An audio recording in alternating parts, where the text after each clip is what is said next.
வணக்கம் நண்பர்களே, நம்ம இந்த வீடியோவில் எதை பற்றி பார்க்க போகிறோம்னா, கடைசி நேரத்தில் பேர் மாற்றப்பட்ட தமிழ் திரைப்படங்களை பற்றி நம்ம இந்த வீடியோவில் பார்க்க போகிறோம். வாங்க வீடியோக்குள்ளே போகலாம். நான் தான் உங்கள்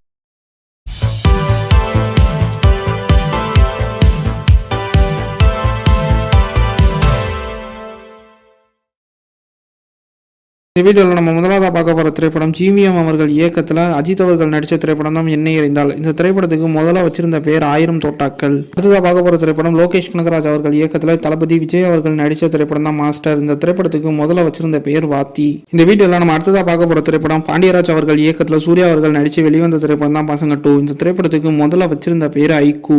அடுத்ததாக பார்க்க போகிற திரைப்படம் சித்திக் அவர்கள் இயக்கத்தில் தளபதி விஜய் அவர்கள் நடித்த திரைப்படம் தான் காவலன். இந்த திரைப்படத்துக்கு முதல்ல வச்சிருந்த பேர் காவல்காரன். இந்த வீடியோவில் நம்ம அடுத்ததாக பார்க்க போகிற திரைப்படம் ஏஆர் முருகதாஸ் அவர்கள் இயக்கத்தில் சூர்யா அவர்கள் நடித்த திரைப்படம் தான் கஜினி. இந்த திரைப்படத்துக்கு முதல்ல வச்சிருந்த பேர் மிரட்டல். இந்த திரைப்படத்தில் முதல்ல அஜித் அவர்கள் நடிச்சுக்கிட்டு இருந்ததுனால இந்த திரைப்படத்துக்கு முதல்ல மிரட்டல்னு வச்சுருந்தாங்க. ஆனால் அஜித் அவர்கள் விலக அதன் பிறகு சூர்யா அவர்கள் வர இந்த திரைப்படத்துக்கு கஜினியும் பேர் மாற்றிட்டாங்க. அடுத்ததாக பார்க்க போகிற திரைப்படம் சரண் அவர்கள் இயக்கத்தில் சியான் விக்ரம் அவர்கள் நடித்த திரைப்படம் தான் செமினி. இந்த திரைப்படத்துக்கு முதல்ல வச்சிருந்த பெயர் ஏறுமுகம். இந்த படத்துலையும் அஜித் அவர்கள் தான் முதல்ல கமிட் ஆகியிருந்தாங்க. ஒரு சில காரணங்களால் அஜித் அவர்கள் விலக இந்த திரைப்படத்தில் பின்னர் சியான் விக்ரம் அவர்கள் நடித்து இந்த திரைப்படம் ஜெமினிங்கிற பேரில் வெளியாகி மிகப்பெரிய வெற்றி அடைஞ்சது. இந்த வீடியோவில் நம்ம கடைசியாக பார்க்க போகிற திரைப்படம் திரு அவர்கள் இயக்கத்தில் விஷால் அவர்கள் நடித்த திரைப்படம் தான் சமர். இந்த திரைப்படத்துக்கு முதல்ல வச்சிருந்த பேர் சமரன்.